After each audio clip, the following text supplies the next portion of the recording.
Welcome back, artists. I'm Wyatt Paints, and today I've got a family-focused video for you. The folks over at Creative Geek have been watching my videos, and in fact, they liked the Ninja Turtle series so much, they asked me if I was interested in finishing off that ninja family and doing Splinter. I, of course, said yes, and they sent me over the STL for free. So this is my first official sponsored content. So special thank you to the artists over at Creative Geek. I'm gonna head over to my painting table. Let's get started.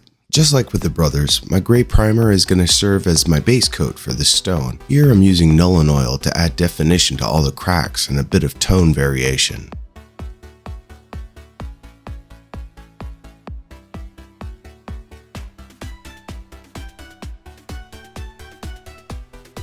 After a few minutes of drying, I used uniform gray to establish the midtone. Now, I know this is not the same gray I used for the brothers, but it's been a few weeks since I painted Donatello, and unfortunately, I used all my cold gray and Stonewall gray, but to my eye, this gray is close enough.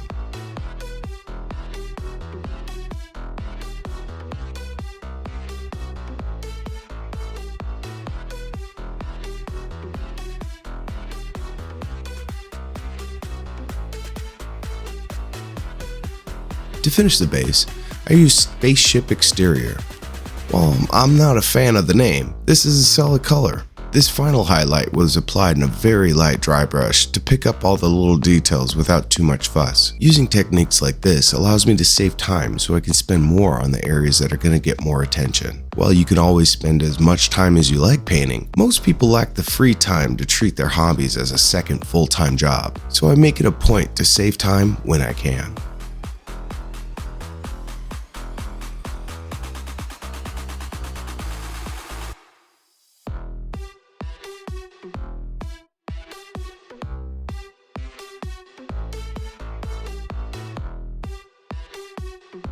Next up, leather brown to base coat Splinter's main body. Now, looking at some reference photos, I noticed Splinter's hands and feet are not fleshy like I would expect, and in pretty much every picture I found, both his hands and feet are the same color as fur, so I figured it would work for me.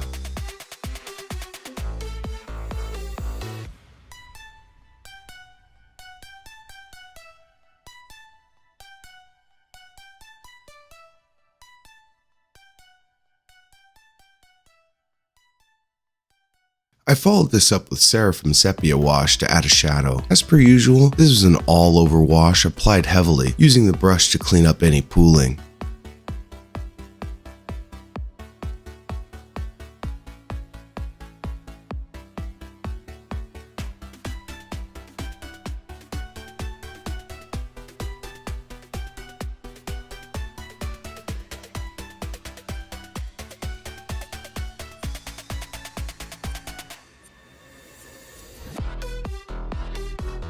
After about 20 minutes of drying, I was ready to go back with leather brown and soften up those shadow transitions. This step will also help transition to my highlights in a smoother way.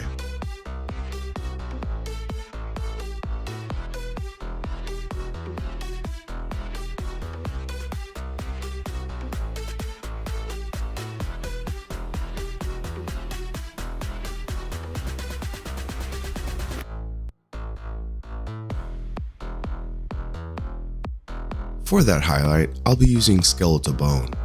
This was focused on the high detail areas that I wanted featured, so while the tops of the hands and the feet got a good dusting, the palms and the soles were left bare.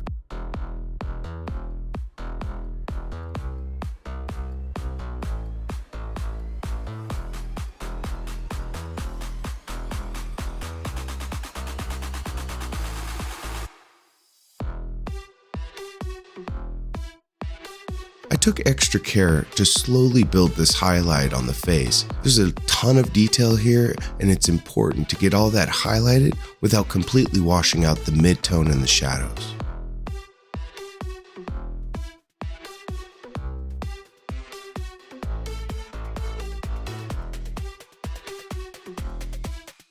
Turning my focus on the face, uniform gray was tagged in to start filling in his beard. While some variations of Splinter have no Gandalf beard, it really adds to the wizened look of the character.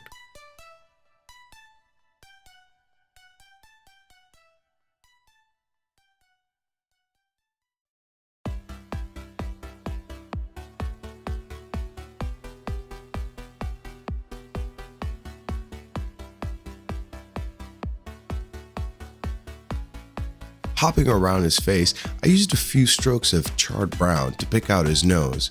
I have pet rats myself, and I just couldn't help myself from making Splinter boopable. Honestly, at this point, Splinter was definitely giving me Ravager vibes from that movie Tank Girl. While those were genetically enhanced kangaroos, Splinter was becoming a dead ringer.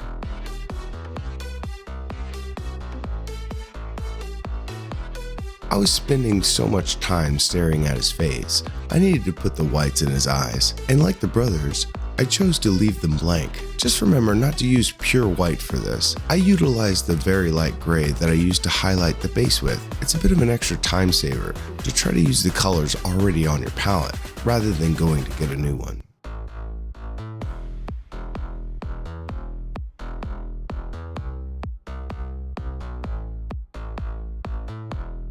Now, to address his teeth, I based them in skeletal bone.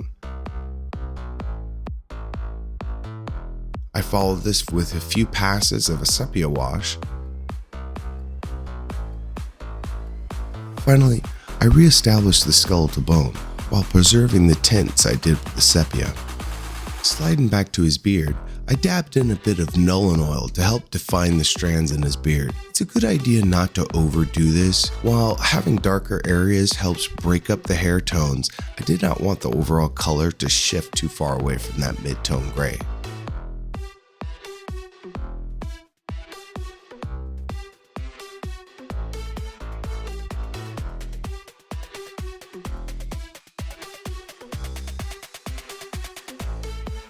The final step in his beard, I did an edge highlight, utilizing that same light gray I used before.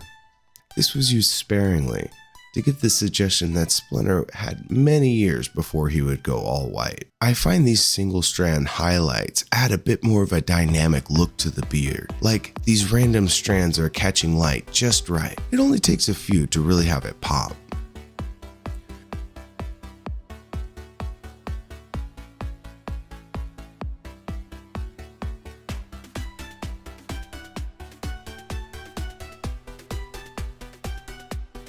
The last bit of Splinter's body is his tail. Here's where I use a mix of leather brown and Menoth white as a base.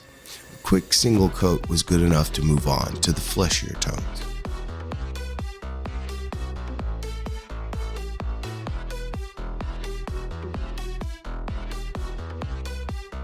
And I would get that flesh tone by mixing in some Brains Pink and layering it on top.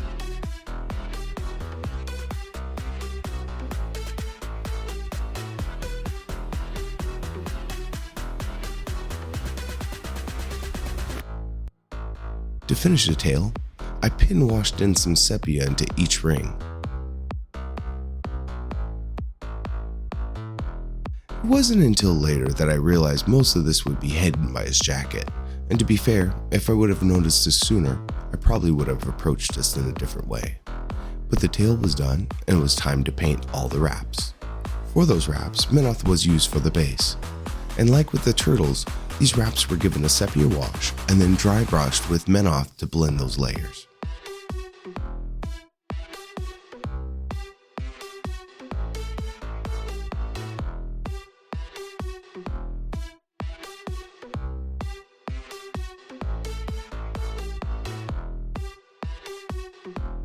Before I get to painting those clothes, I'd like to take a moment to thank our supporters over on Patreon. You're keeping that resin flowing, and I can't thank you enough. In fact, I'd like to extend a special thank you to our latest board member, Austin Nads. Welcome to the Painting Pantheon. All of you, from my patrons to the random viewers on YouTube, are helping me turn this small idea of a channel into something real. Thank you. And a special thank you to Creative Geek for helping sponsor this video by providing the STL for this model today. Thank you so much. Be sure to check out their Patreon to see what great models they're giving out this month. But for now, let's get back to Splinter. Now, when I think back to the 80s cartoon, Splinter had an all-purple gi. I wanted to pay homage to that original series, so I based his top with Grimoire Purple. This color was perfect for his top. It was muted, yet still undeniably purple.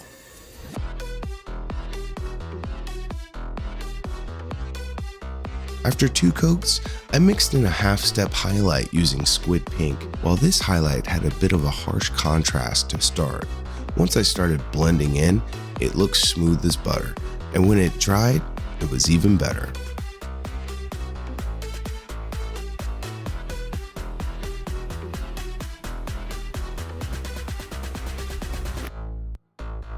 To finish this off, I added a simple neutral gray for an accent color.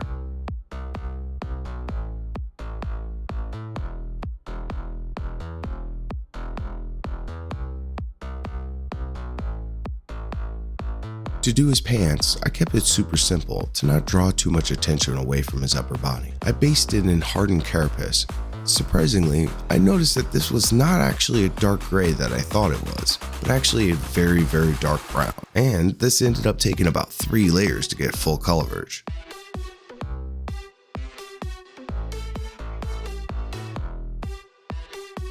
Once it was done, I then mixed in about 25% of uniform gray.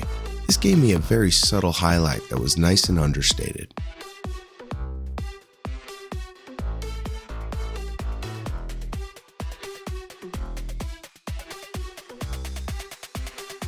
Last to get painted was his howdy. I decided to cheat a little and use my rattle can to put on an even flat coat of black, which got us about 90% of the way. Then I whipped out some liquid silver from Vallejo for this trim. If you use this, be sure to remember that this is thinned with alcohol, not water. So when you do paint with this, make sure you use an old brush. Alcohol can wreak havoc on natural hair brushes. This is an old brush, so I'm ready to abuse it. Thankfully, this stuff is super thin and goes on like a dream. One quick coat and it was Gucci.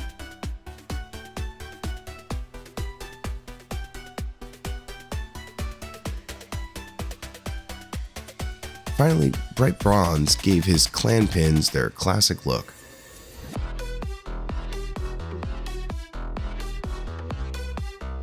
The last detail to paint was his belt, and giving him anything less than a black belt just felt wrong. So a quick coat of black and Splinter was ready for final assembly. And here's the final look for Splinter. Dang, he looks like a beast. My ninja family is finally complete. Oh, unless Creative Geek decides to make a April O'Neil.